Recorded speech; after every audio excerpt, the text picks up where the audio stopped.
Regional leaders are stressing the need for continued engagement with Myanmar.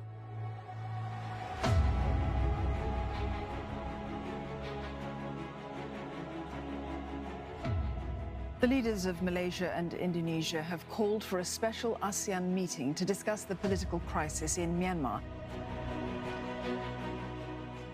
It is frustrating that the five-point consensus plan has not been implemented in a way or at a scale and a speed that we would wish. The situation in Myanmar is deteriorating.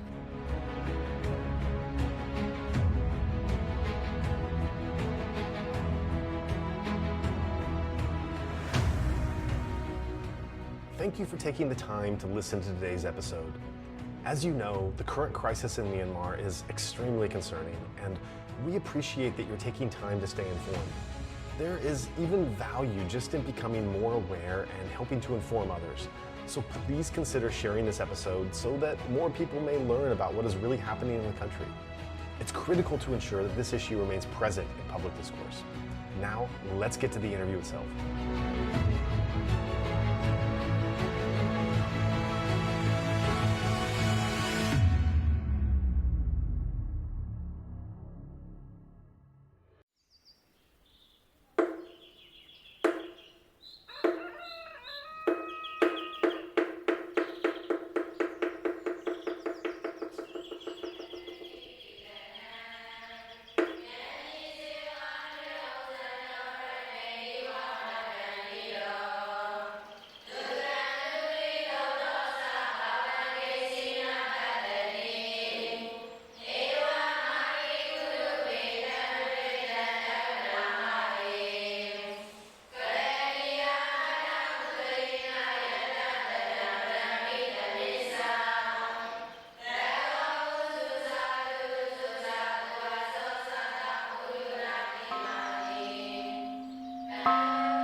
My name is Wong Chen. I'm the Member of Parliament for Subang in Malaysia.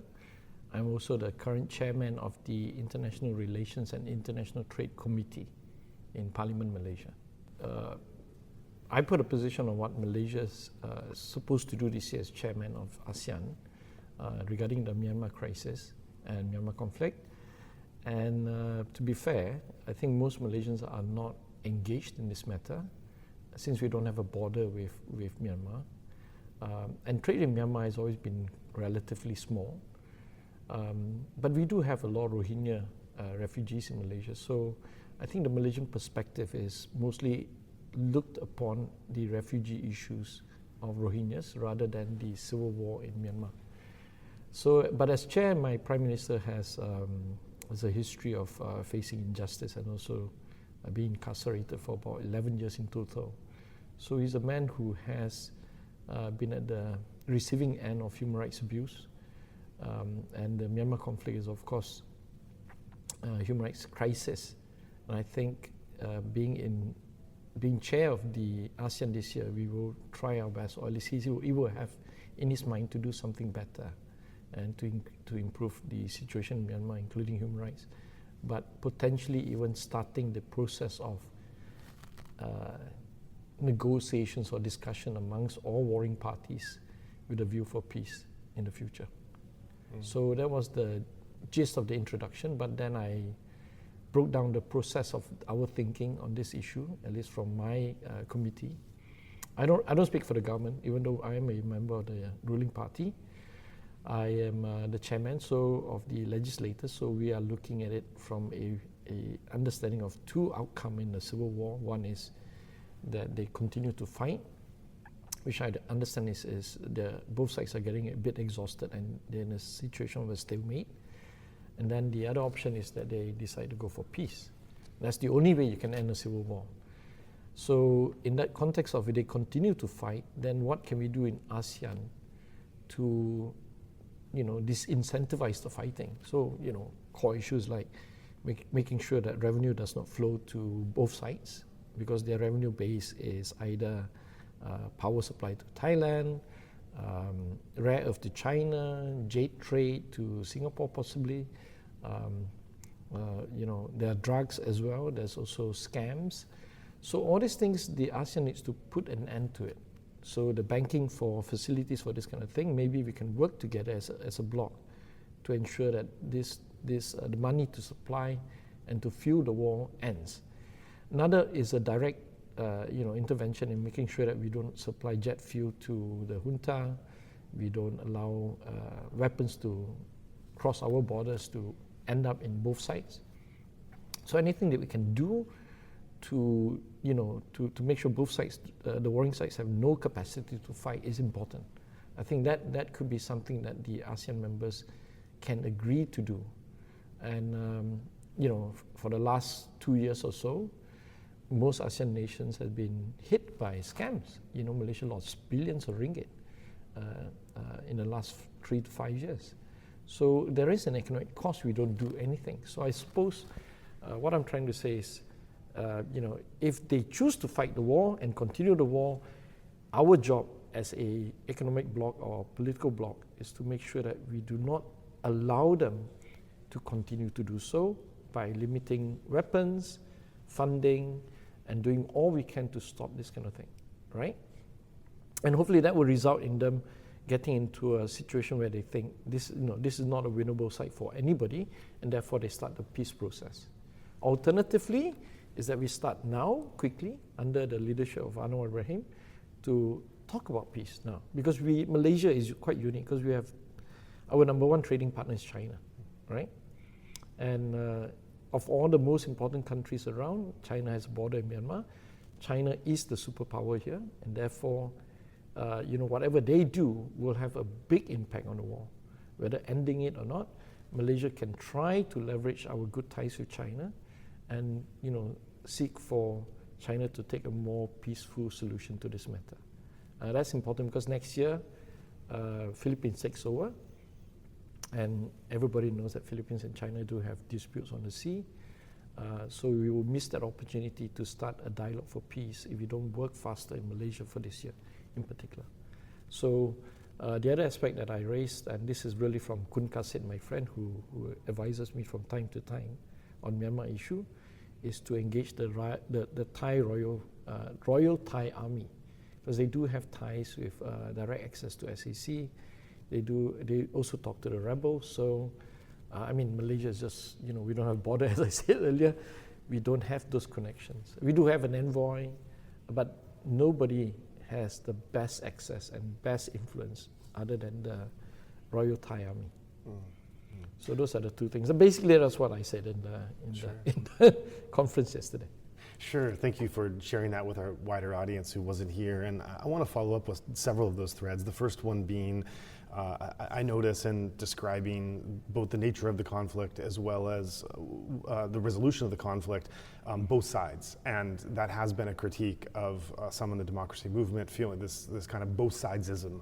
That from where they see it, they had their rights stripped away from them. They had atrocities plunged on them.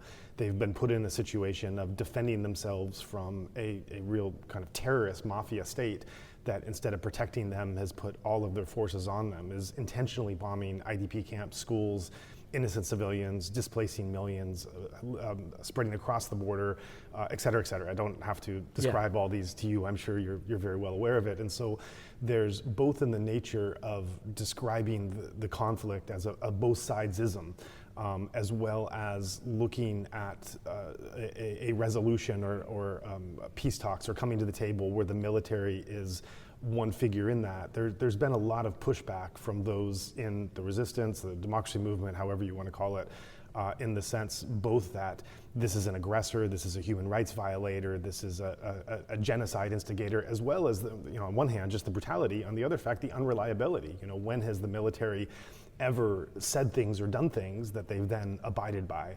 And so there does seem to be a bit of tension in from outside and from ASEAN perhaps wanting both sides and the military specifically to be involved in the present and the future of the country, and those that are resisting the military, seeing it as an unreliable actor is an understatement, but really it's murder, it's rapist, it's abuser. Why would they ever want to sit down at a table with that? So how would you respond to that concern? Well, in a war situation, everybody justifies their position. I mean, I'm not, I'm not a fan of the junta at all. Let's not get this wrong. But, sure. They have their arguments about what they wanted to do, their position, so on and so forth. For us, I think Malaysia has a small role to play, but that role is important to be as neutral as possible if we want to be a facilitator for negotiations and discussion. I think that needs to be put up in the front. If you want us to support you, we do. Many MPs in Malaysia do support the Myanmar struggle against the junta. But if you want us to be a venue or a facilitator for negotiation, then the official position of the government will be very different, right? I know there's a lot of appetite for continuing fights. I know some rebels feel they're making gains. And I know it's wrong for the junta to bomb people and that they're conscripting people who don't want to fight. So to me, we have to take a step back and not take a moralistic position yet on this issue as a facilitator for negotiations. Again, all combatants can choose to fight, right? What we have to do is to make sure the fight is within the Geneva Convention, and that we have to make sure that, where possible, we don't fuel the fight. So that means control the supply of money, make sure banking is not, there's no money, money laundering, there's no weapon supply, and force both sides to come to the table. I think that's what really should be done. But we also need to worry about what a future, ceasefire and the future look of the government will be like. Is it going to be a federated state? Is it going to be autonomous states? Or I don't know, right? So I think our main concern as chair of ASEAN, and ASEAN is divided on this, it's quite obvious. Let's not, beat around the bush, right? Sure. So as chair, the responsibility is to step back, not to take a moralistic position per se, but to say we can facilitate negotiations because we have China as a friend. And we need to navigate this with the help of the Thai Royal Army. That's what we're looking at. I think people choose to fight. If they choose to fight, when they're ready to negotiate, we're here, available for us to, for the warring parties to come and seek someone to broker this peace. I think that's the position we'll take. And that's unfortunately one of ASEAN's weakness as well. But the way things are, this is the best we can do. What do you think the current status should be of the 5 points consensus? Where are we with that? Where is ASEAN with that? And how should it move ahead with how it's been or been not in many ways implemented? Okay, well, ASEAN's issue is the 5 point consensus is there, but it's just we cannot get it done, right?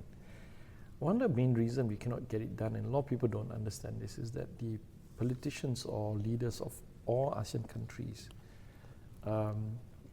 value domestic concerns more than their neighborhood friendship pact.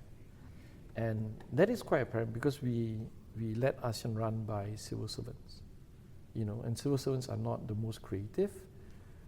As a rule, they tend to be more straightforward. They don't think outside the box because they got to take instructions from their bosses, who are politicians. Until we get the political will from politicians and tell their civil servants, ASEAN, this matter on ASEAN should be decided by political actors, then you will see some real movement. Otherwise, most ASEAN meetings are run by civil servants, and then the politicians come and cut the ribbon, kiss the baby and do the cake stuff, right? And I think that is a fundamental issue with ASEAN, not just on the Myanmar core issue. But to do that, we need the population of ASEAN to care about this conflict. So in Thailand, I'm not sure how many percent of the people care, maybe 30%, I would imagine, because you're neighbors with them. But in Malaysia, it's like down to 2%. So if it's only 2% of the people care, so why would the politician care? Leave it to the civil servants who run ASEAN.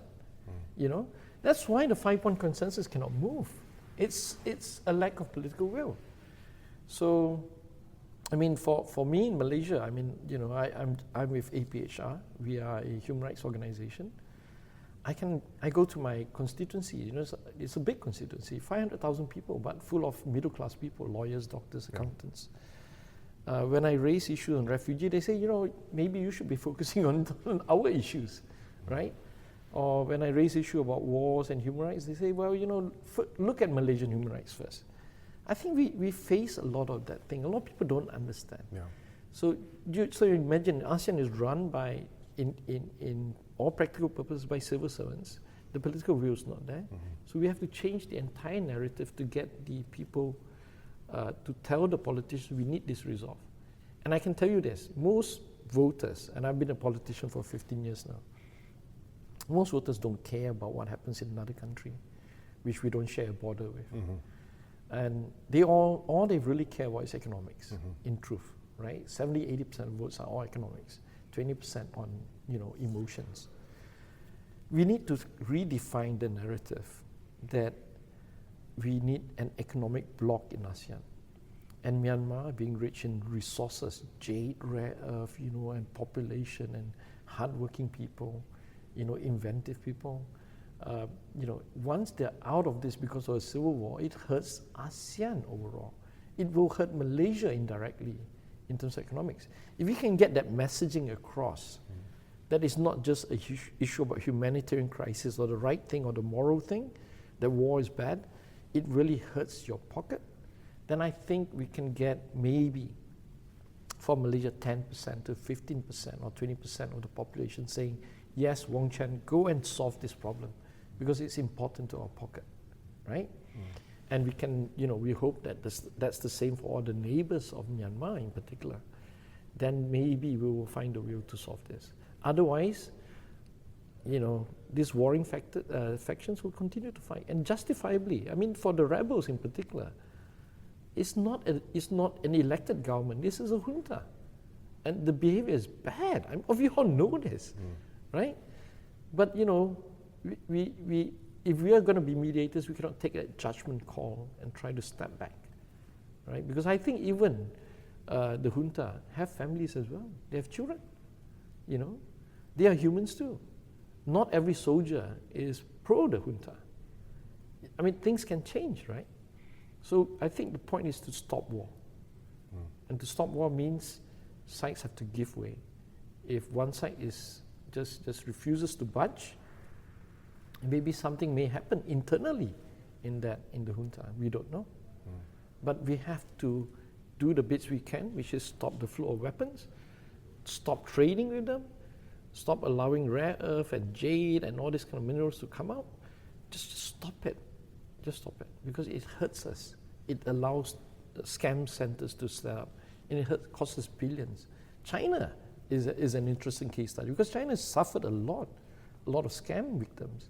So the Chinese government took a stand, but it changes from time to time because Chinese foreign policy is evolving at best, and it's generally more hesitant than the US or the West. Yeah.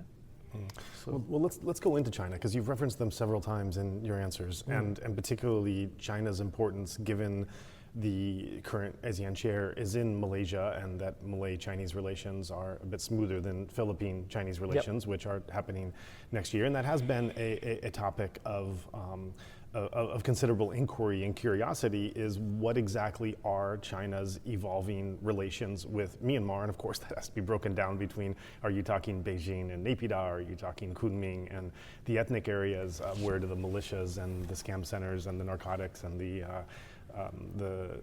resources fit into all that? So it is a simple question that becomes more and more complicated as you look on it. But what is because you have referenced China's engagement in trying to resolve the Myanmar crisis, what do you see as China's angle or desire, or the way that ASEAN could work with them to find a peaceful resolution? Well, you know, I don't have direct access to the Chinese leadership, so it's way beyond my pay grade. But I do meet, you know, leaders who are, my counterpart, like committee members from China, from the Chinese Communist Party. So every time I see them, I just, I'm a blunt person, so I talk directly to the point. So whatever I say here is probably my guess what's really happening.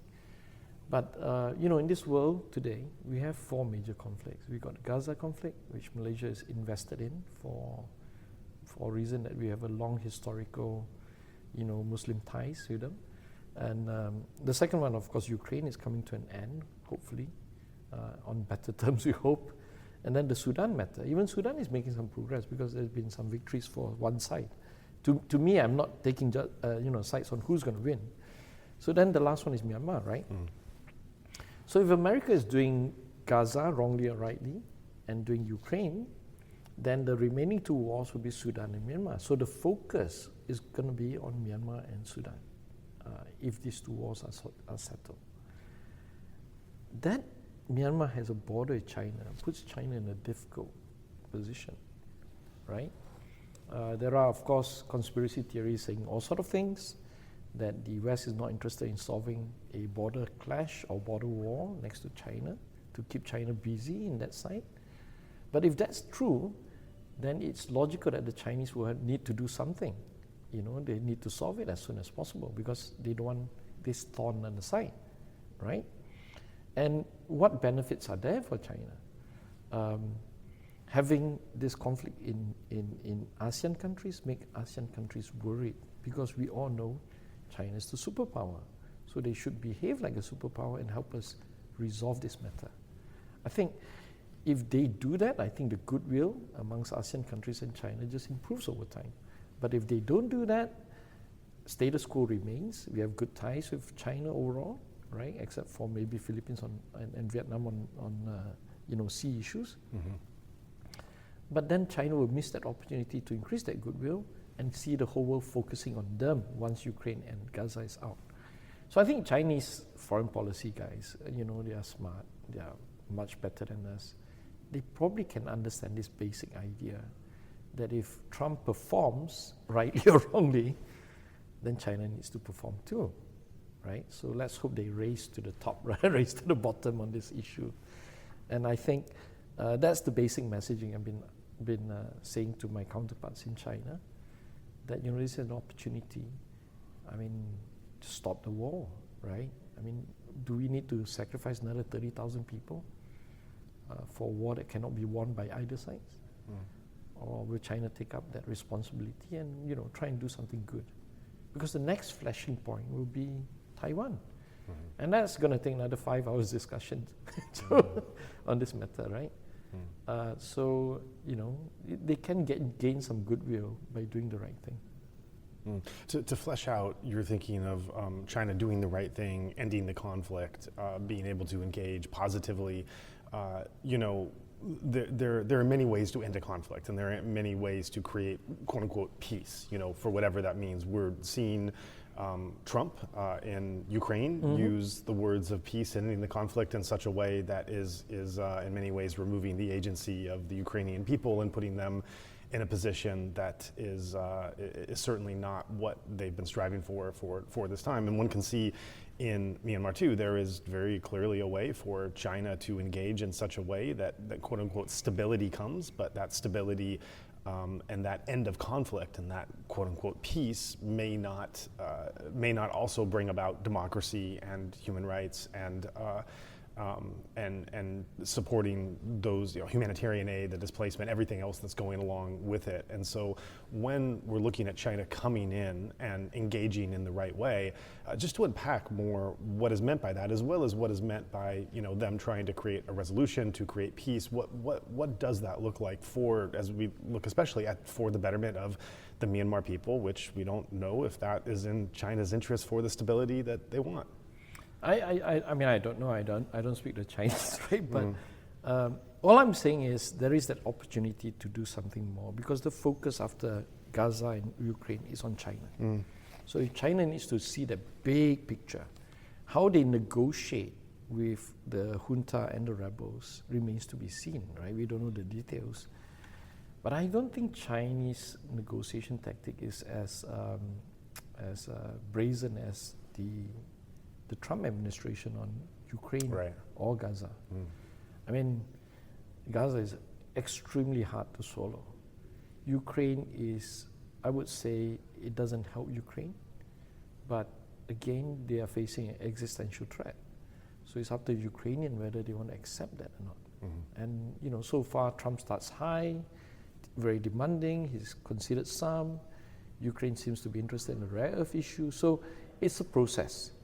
I think the Chinese do not negotiate in this kind of style.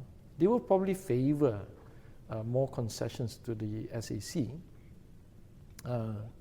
you know, but can the rebels take a lesser position? I mean, but it won't be so dramatic as Trump. I think it's more constant. The Chinese probably make up their mind and say, this is on the table. The way we look at how Chinese do things is that this is on the table, you don't want it, I just walk up, you know. But this is an opportunity. I think that needs to be laid out. Because if they can't agree, at least they're talking, you know. It's so important. For us, you know, MPs who are pro-human rights, we just want the war to end. I mean, it's the people who choose to fight, the combatants, it's up to them. But it's the people who are caught in the crossfire, right? And that's the super majority. You know, to us, our mission is to get the war to end at all costs. But it's for the leaders to make that political wisdom to accept not. But if you're asking me, what is China's negotiation tactic or what? Of course, they're going to be maybe 60% pro the SAC and 40% for the rebels. And I think that is, you know, of course we try to achieve 50-50, but it's not likely to happen. China being their position flip-flopping between supporting the rebels a bit and then supporting the SAC, you know, all these are also going to be big issues that are coming out of the geopolitical space, right? With the end of the war, what's Russia going to do? Are they going to pursue more global South cooperation? Global South going to say, look, you guys started a war there, maybe we shouldn't be that close to you guys, you know? And then, but when you look at the West and you look at America in particular, they're sending back migrants, they're doing many things, they're threatening tariff. Who do we go to for leadership, right? It's super complicated. I think for many of us in this called global South countries, we're trying to hedge our bets. And even the Europeans themselves are considering this kind of thing. So it's a very difficult year. But back to the Myanmar issue, it's a window of opportunity that we have to try. You know, I'm not super optimistic, but the first thing to do, and I think the most achievable thing that we can do, is to get the Thai army to be advisors to ASEAN for the next 3 years or so, all the way leading to Singapore. In particular, they have a very important role to play when Philippines takes over, because even the Filipinos are probably more detached than Malaysia over the Myanmar crisis. So at least you have that continuity of people that really know what's going on.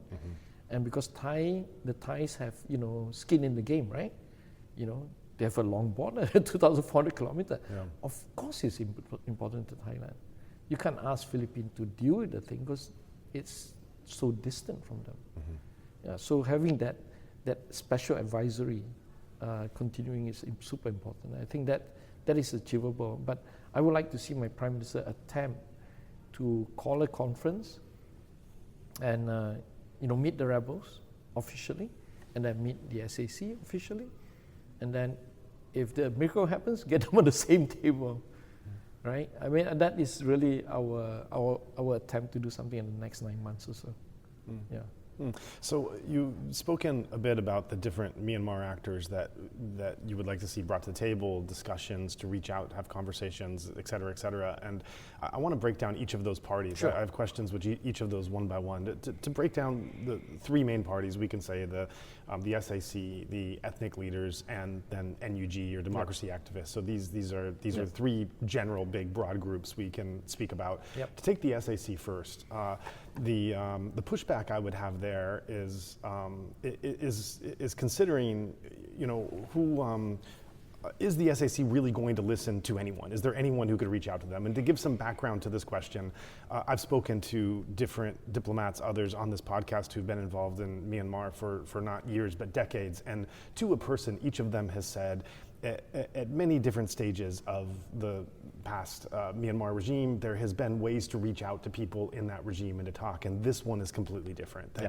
It is just, it is a wall. It is very difficult to have any kind of engagement and discussion. And so whether we're, some of the plans that you're discussing, some of the things that you'd like to see, whether it's ASEAN reaching out through the Thai military to military relations, that's very interesting. That hasn't necessarily been done as a strategy or plan, so that is something new and interesting to consider. But ASEAN, of course, has had very limited engagement, and we see how the SAC plays off every engagement with ASEAN, with UN, with other countries for legitimacy, just simply whatever they can do for the photo op and for legitimacy. Yep. They're playing that game, pure and simple. To what degree does China have an ear? Operation 1027 in some ways was seen by analysts as a sign that China was fed up with the SAC not listening to them, and then the UN itself. So what evidence is there really to date that the SAC, and really when you say SAC, you're talking Min Aung Hlaing, is really listening to anyone, and what can be done to recognizing that, to be able to find new ways. You've already suggested one of them, the Thai military to military relations. That's kind of a Thai advisory board. That's very interesting, and so that's one direction we can go. But other directions or other thoughts you have on how to actually have engagement with the SAC, given how difficult it's been these past 4 years from any party. That's the thing, right? We cannot give them legitimacy. So it's easier to use if the Thai government and the army agrees that let the body of the Thai government, which is the army, to talk to them and to formally talk to them. Will the government, will the junta agree to meet up formally? Of course they want to, right? But we have to be advised by the Thai military, how serious are they? Mm-hmm.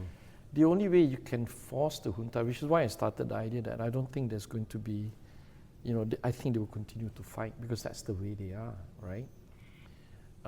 But what it means essentially is that we got to use the other things, which is stop the weapons, stop trading, stop all this, to put pressure on the junta to see that there's no way out. They cannot win this, and that they're running out of weapons.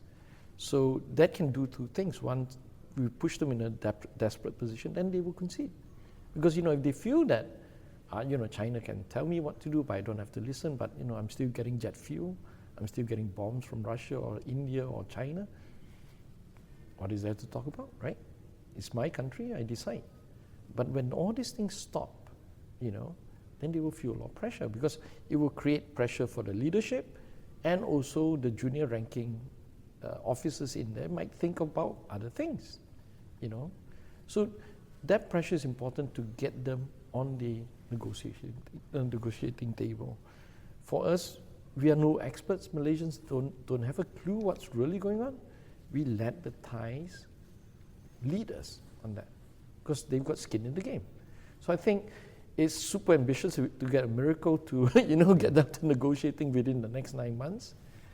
But my boss is very charming, Dato Sri Anwar Ibrahim, and he has skills. So if all sides, the suppliers of weapons, agree, and we do have ties to Russia, because by virtue of Malaysia trying to join BRICS, we have ties with India, Russia, and China. If all these three agree to do something more, let's try a window of 3 months with no weapons for them. Can we get the banks in, whether it's in Singapore or in Thailand, to stop it for 3 months? Let's try it out and see what kind of pressure we can put them, and get the Thais to talk to them, because they at least meet each other, the Thai army, and then report back to us and see whether there's an opportunity before we end our chairmanship. Because when Philippines takes over, it's going to be, you're already starting from ground zero again. That's going to be very difficult. One interesting thing about that plan that brings up the question of the Thai military itself and what are their motivations, incentives, aspirations of what they would like to see. If they're that key player, they suddenly become quite empowered into how they want to bring that relationship. Yeah, so we have, the Prime Minister, Anwar Prime Minister appointed Thaksin as an advisor. So by virtue of that, he will have access to the Prime Minister of Thailand. And I think from what we understand about the political situation in Thailand at the moment, the military and the government have cordial relationships. So let's hope that can be the tool for us to do that. The Thai army main concern is, of course, they're there to protect the borders of Thailand. So they have an important mission to do for their own national security. So you don't have to second guess their commitment to this matter, right? Whether they're bad actors everywhere, okay? But I think I would like to believe that the majority of the Thai army is there for national security, not for other illegal activities that may happen at the border, right? The vast majority and the sake of the national security of Thailand is more important than a few bad actors on both sides. Yeah, so hopefully that understand, because what we need to do is we need to send them a clear message that Malaysia wants to do something about Myanmar, and this is the way we want to do it, and are they agreeable? Then we will approach Russia, India, China, and see, can we try? Can we try? Right? Otherwise, we'll miss that opportunity. The Troika thing is complicated because when Singapore takes over, there are a lot of Myanmar businessmen in Singapore, and there's a lot of trade. So they might be reluctant as well to pursue this further. So you really see this as a unique window of opportunity that you have to hit. Tiny one, and we got to run fast. Because again, geopolitics, there is reason for China to move on, right? To do something more. Russia, complicated. I mean, this Russia idea of putting a nuclear power plant is just, it's not something that we will support. Certainly. So moving on to the next act of NUG, and we can almost look at the inverse of just as the military is this actor that's putting itself anywhere to craving legitimacy, trying to put itself anywhere that it can get shades of it. The NUG is being denied legitimacy in so many places, and we've spoken to people on this podcast who have called for some type of diplomatic recognition of the NUG. That there's different stages and levels of diplomatic recognition, and there could be a lower level one that allows them to simply to have some kind of office that's a diplomatic mission, to say nothing of travel and travel documents, the difficulty of passports and visas, and how many NUG members are living quote unquote illegally in Mesot, and just the real hardships that they're under. But they've also been denied that legitimacy from this is not just putting shade on ASEAN, but the wider international community, UN.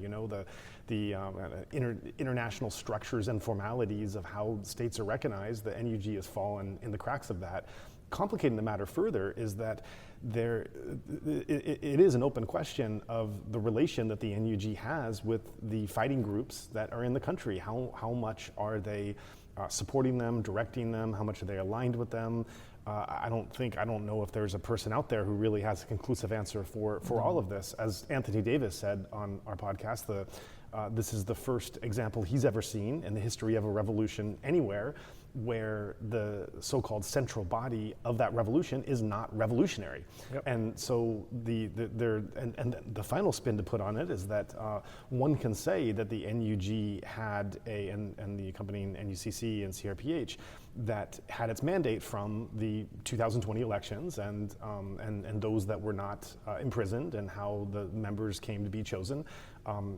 After 2025, this does become more of a question of the NUG's own legitimacy and how to move forward in that. And so all of this is just a tremendously complicated situation for what the NUG is and how they're dealt with and how.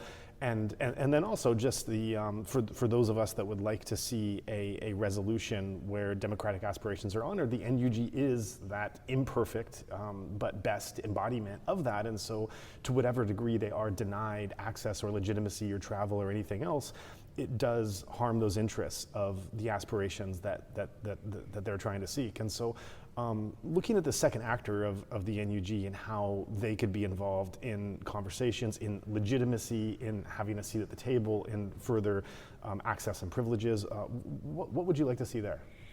Look, I have friends in the NUG because, you know, before the coup, they used to come to Malaysia quite often, the NLD, and we would have dinner and durian.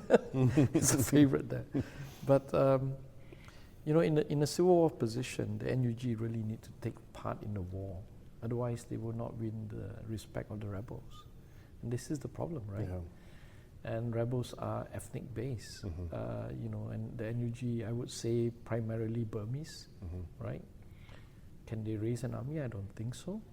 Do they have the capacity to do so? No, they're lawmakers. They're not, you know, as you put it, right? They don't have a history of fighting. So, what role will they play? I don't think they will play an important role yet, because the rebels will think that, you know, we're doing all the fighting. When the peace comes, you want to rule. So we have to either, you know, they have to engage them more. They have to put up something. I don't know what it is, but they are of course severely underfunded, I'm sure, right? I think they will have a role to play at an election, if possible, you know, after the ceasefire starts, and that we have a structure going forward. Otherwise, you know, their main role is really to continue what they're doing, which is, you know, getting the international, you know, people still interested in the war, and the sympathy from international bodies. But beyond them, I'm afraid that they might be locked out of the negotiation table later. But if we are doing the mediation, perhaps we can find a role for them. Yeah, I think that's the reality, John. There's no other solution to where they are, unless they raise an army. And strangely enough, it's also the same issue being raised about the Rohingyas, right? The Arakan army. Are they putting an army, or is the army fighting? Which side are they fighting for is also a bit unclear. Yeah. It's also, hearing that, I'm struck by the contradictory angles of two things you've said in the conversation, which I think also just calls out the complexity of the situation. On one hand, you've talked about the desire to want to bring, to incentivize all parties to stop the fighting. Yep. And yet, on the other hand, because the NUG has not better engaged in the fighting, because they have not effectively raised an army, they almost need to effectively wage an army to then battle, to then stop it from engaging and then have some more credibility or legitimacy. And so they're in this position where they haven't engaged in the fighting to be able to stop the fighting. I mean, directly, of course. There's a lot of things they've done behind the scenes and in alignment, but their lack of maybe their lack of staying power comes from not being directly out there in the field. That's right. I mean, you know, when we started this conversation in this podcast, I mean, you know, all of us hope that they will come to a peaceful settlement, but I think 99% they will just continue fighting, right? I mean, the American Civil War ended one side winning. That's the only way wars end, right? So they will continue to fight. So if you don't fight, those who fight will feel hard done if you are coming in and say, I should be the central government later. Yeah. Right? I mean, that's the full reality of humanity, the way we operate. Yeah. But they do still have a role to play, that's what I'm saying. But if we are mediating, we can probably carve out something more for them at the negotiation table. But whether the rebels accept it is another issue. But I think the bigger complicated thing, to us immediately ceasefire, but the structure of what comes after that is a big headache. And for that, I think ASEAN probably can do more, because we are so diverse, right? We have in Brunei a royal family ruling, we have one-party states up in the north, we have democracy like Malaysia. So it's quite good that we have that diversity and that we can find a middle ground for a new Myanmar post-war, where hopefully the Burmese, whether in the form of the Junta or NUG inside, can live with the others. When you talk about the NUG's role, I'm curious to what degree you think that they were just kind of put in a position with very little wiggle room, where They didn't have a lot of options to maneuver this way or that. And to what degree you think retroactively looking at these past few years, they could and should have done things differently that wouldn't have landed them in this position. And I say that with the context that we have, you referenced Kun Kasit, we've had him as a podcast guest twice on our platform, and a couple of years ago he did go in pretty heavily on ways that he thought the NUG really was missing their chance, and speaking very openly and transparently about what he was telling the NUG behind closed doors, saying it publicly of what they should and could be doing to better their own chances, in no way, missing who the real aggressors and victims and perpetrators are, but also not completely giving them a pass. And so that was a couple years ago we spoke to him, and he might have a different view than you. So I'm wondering, for you right now, do you see, to what degree do you see the NUG as kind of a victim of circumstances, and to what degree do you think they could have had a bigger role to play or still do? Well, I don't like to say what might have been. But going forward, what they must do, and this is basic organizational structure, they need to have a firm leadership on who is actually leading it. But more importantly, they need to raise a lot of money, from the diaspora, and convince them to give them money so that they can organize themselves better, whether into a fighting force or a better public relations machine or something like that. It's just basic stuff, If they go around like the ancient mariner, that stopping people and telling them about the stories of their woes, it's not going to go far because people do get exhausted. Right. Every year I go to the IPU, I meet them, and it's sad, it's sad. So I think they have to self-reflect themselves. Where are they going? And I think out there, a lot of people who are living in democratic countries, Myanmaris, Burmese, will be supportive if they can show, I know what we're doing, right? And they have to really, find proper leadership moving forward. One of the problems with the NUG is, of course, Aung San Suu Kyi herself. There's no news coming out. We're not sure what's happened to her. But the Rohingya episode was quite nasty, to say the least. So I think those goodwill was burnt. So they were stuck in that. I think that was partly the reason why the international community was a bit hesitant or don't know how to deal with this issue, right? On the one hand, they were perpetrators of abuses, and now they are on the run. Do people talk about karma? Straight to the point, right?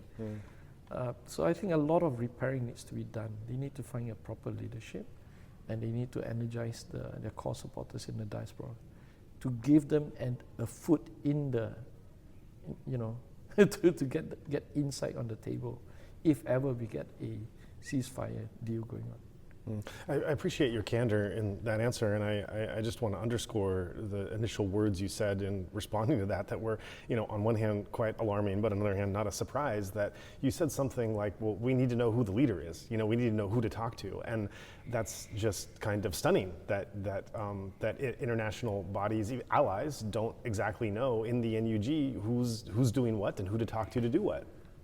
Yeah, but my engagement with the NUG, and it is quite limited, to be fair.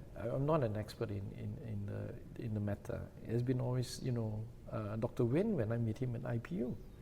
So there was never a move to say, look, maybe we should have a big talk with the big boss. Who is the big boss? I don't know. Yeah. Right? I mean, I met at the early days. I met a person called Dr. Sasa. I don't know where his position is at the moment. Yeah. So it's seems a bit unstructured for me. Yeah. And I'm supposed to be chair of the foreign policy for Malaysia. Yeah. Right? Well, as a friend of mine who's a democracy activist said on one of our podcasts, she referenced how, if someone were to ask, what does the SAC stand for? I can give them an answer in 1 minute, exactly who they are, what they want, what they stand for, who's in charge. If you ask that same question of the NUG, I don't know how to begin answering that. I don't know if they know how to begin answering that. She said that something like 2 or 3 years ago. So, so what you're really talking about is, well, you use the word organization. I would also add innovation to that. That there has to be a way to speak outside of this echo chamber, really, of sharing the troubles and the problems of the systems of the situation that's there. As I've said to people before, revolutions aren't supposed to be easy. they are hard to win, and they require, and certainly, the sacrifice, the resilience, the dedication, that has been there. That has been there in spades. That has been there in Myanmar beyond what I thought was really possible in the human spirit. I've never witnessed anything like it myself. But I think beyond that, there also has to be this sense of innovation and of change and of responding, of adaptation, responding to the situation. And I think that's where, I think to pull some of the things you say as well, one might like to see a little more. Yeah, I mean, it's unfair for us to criticize and to comment because we're not in that situation. Sure. But if they do want an advice, they got to get their act together. And I think this is advice coming from you and your position and what you represent, and others like Kun Kasit and like you that are there ready to help. I think this is advice that they would best listen to and respond to. This is the better kind of unsolicited advice they can get for moving forward. Then looking at the third actor, these are the different ethnic groups. I want to reference what I heard from another guest from this conference that spoke to us on the podcast and was talking about when the chair was with Indonesia. And they had shared how at that time the Indonesians talked to every single party involved. I think the number they gave was 146 different groups that they spoke to, and the way they described it was that there was not enough string to be able to stretch to indicate the gaps and the differences between the viewpoints and the stances of these different groups. And because of that, they then went on to say, to posit that now that the chair is in Malaysia, what they don't need to be doing is talking to more groups. This has happened ad nauseum, and we know what the answer is. Nothing new is going to come of it. I know I'm kind of pushing back to what you said, but I want to bring this comment to, again, looking at how do we have dialogue with these three groups. I think that there's two kind of pushbacks and comments I want to make to get your reaction on. One is that, is this comment that there has been so much talk and engagement already. We know what those positions are, what comes next after that's important. The second being is that really from the start of the conflict, and before the conflict, going back to the peace building attempts in the transition period and even before that, there has been a constant criticism, and this is again beyond ASEAN, this is US and US-led international community, UN, et cetera, that there has been a lot of top-down approaches, a lot of bringing in systems of change that they're trying to contort the Myanmar reality towards. That, as I've talked to some of the people involved in that process, and they've told me off the record candidly that sometimes they feel that the discord and tension is greater after their meetings than before. And these are professionals coming in, applying frameworks that are just simply not working. And so this is a complex situation that has a history of a lack of success. And so looking at these two elements, and now that the chair is in Malaysia and looking what you're hoping to do, how would you respond to the way that these ethnic groups can be engaged more effectively than we've seen? I don't think we can do better than Indonesia, but Malaysia is more multiracial and more diverse, I think, in some ways than Indonesia, even though Indonesia has, Papua all the way to Aceh, right? So we do have those skills similar to Indonesia, to talk to all sort of people, all sort of races, all sort of groups. But again, we are 3 months, 4 months in as ASEAN chair. We haven't done much. I know the envoy has been traveling a lot, so he's doing that bit.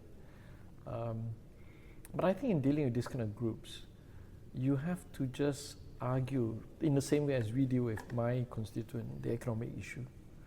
If they can see, most of them are probably not interested in human rights or justice or fairness or whatever. And I think even in their own groups, I don't think they're getting the democracy that they want. Sure. Right? So we got to lay out the economic issue quickly to them.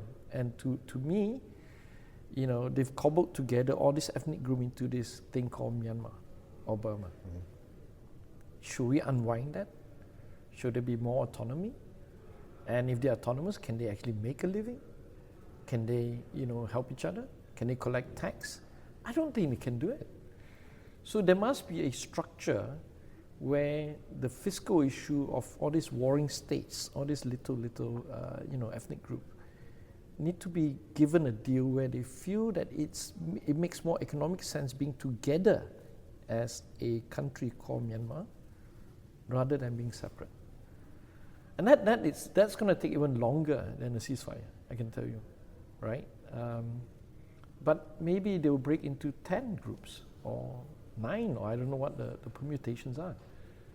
And maybe there's a structure where they keep 60% of the revenue themselves and give 40% to a central government. I mean, we have to start looking at this kind of thing and propose to them.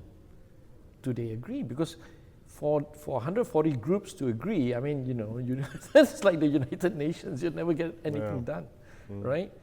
But I think broadly people just want to have respect, but more important, economic growth. And they're all very poor. But what is interesting, like the Hmongs, right? In the US, they're quite successful. I mean, they're quite a force to be reckoned with, a lot of money. Yeah. So you do have ethnic groups which are, quite inventive, quite innovative, and with funds. So they can grow their own country quite fast if they so decide. The question is, will it, having more states rather than one Myanmar, is that going to be another geopolitical battleground for those superpowers like India, US, and China?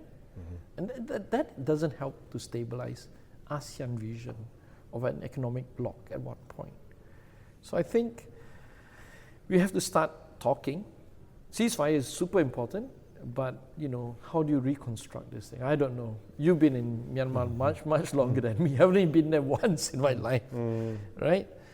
Is it possible that they live together? I mean, in Malaysia, races tend to be, we have issues, but we are generally respectful of each other and we get along. There is a sense of what Malaysia is, and Malaysia is, basically 5 big ethnic groups, right? But 140, I don't know. Is it possible? Yeah. Maybe we do need to break it into 9, 10. I don't know. But there must be a commonality, a federal system that allows the states more power on education, on language and stuff like that. But they should unite for infrastructure, roads, army, probably independent police force of your own. A bit like Australia, I suppose. Right? Those kind of model is something that we must really start talking about. So the last question I have is looking at the ASEAN model itself, and again going back to interviews with Kun Kasid, he among several others have been quite critical of this roving chair, that it's so short. The institutional memory isn't so much carried.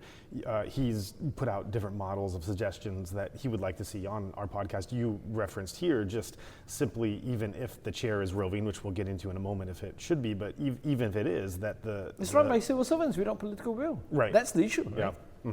That the Thai military could, at least they can be consultants that can move along with that roving chair as a possibility. But I want to open up this question for greater exploration. It sounds like you're also critical of this model. Do you have suggestions of a different way of engaging that could be more effective than how fast it moves?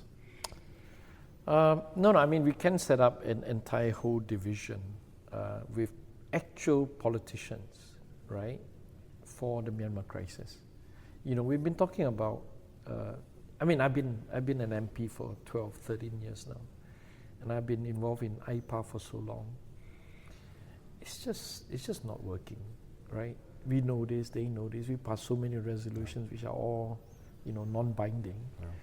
I think it's time that we look at a parliament model, not necessarily like a very big, expensive one, but just say 5 MPs from each country, right, to lend that political will to do something. And then the civil servants then can be told to pursue this thing, because if you ask the ministers to do it, their loyalty is 99.9% to Malaysia, to Singapore. Is they can't be focused on this issue. So a simple structure is, say, let's get a interim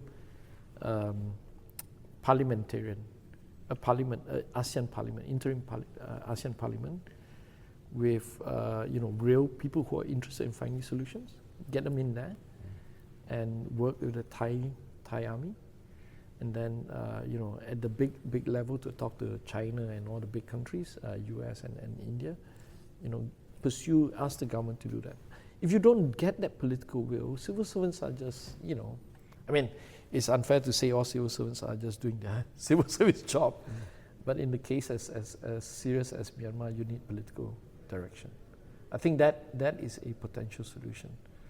Then, whoever takes over, the guys are still there. The guys who really want to see the end of the war are still around to guide the next chair of ASEAN. Otherwise, it's not going to work, right? On a separate issue, I've been trying to push for ASEAN to look at climate change as a unified model, because in ASEAN, what we know is we have different political systems, so that makes it very difficult to unite. Yeah. But more importantly, we have Singapore, which is super rich, and you've got countries like Laos, which is struggling. Yeah. The economic disparity between these two means we can't even have an economic model. So, but in climate change, we can. So we need to show some solid improvement. We can sell Laotian hydro credits traded in Singapore's high-tech banking sector. So we need to find this commonality to build an ASEAN image beyond the ASEAN handshake or singing the ASEAN song, or come with a new logo every year. It's a shame because we need to push harder to unite. We're facing unprecedented geopolitical issues coming up from the Trump administration, but it's not even without Trump. We're facing climate, AI, core issues that will shape the world, and we need to do something about that. Otherwise, we'll get picked off one by one. Individually, small little countries in Southeast Asia.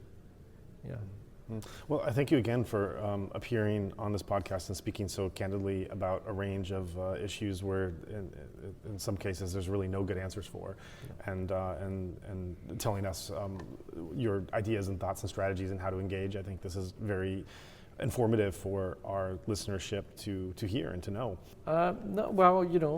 Pray for us, I suppose. I'm not particularly religious, but in this matter, I think we cannot give up. I know that it's going to be difficult and it's a long haul, but every time we fail to do something and we've been elected into office, we are, we're causing harm to people. I mean, this war has to end everywhere, not just in Myanmar, but we should feel, I think all members of parliament in ASEAN should feel an extra burden, because it's really our brothers and sisters out there, our neighbors, that need the full help. And Joe, keep up the good work. I find it strange that you're from the States and you're doing this a lot more than a lot of us who are in ASEAN. So, keep up your good work.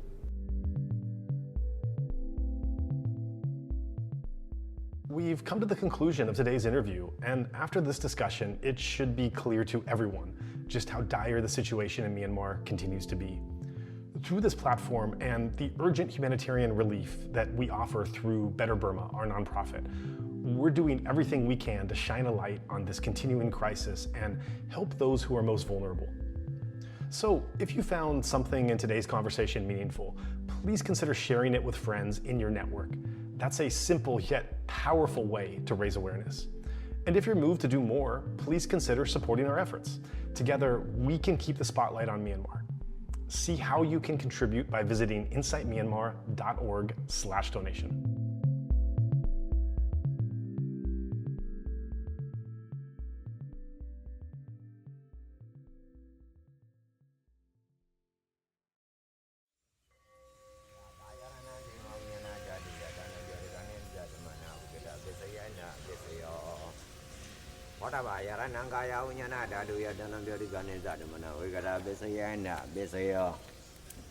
Oba yarananda dayananga yaranaya dayanam boda ba yaranam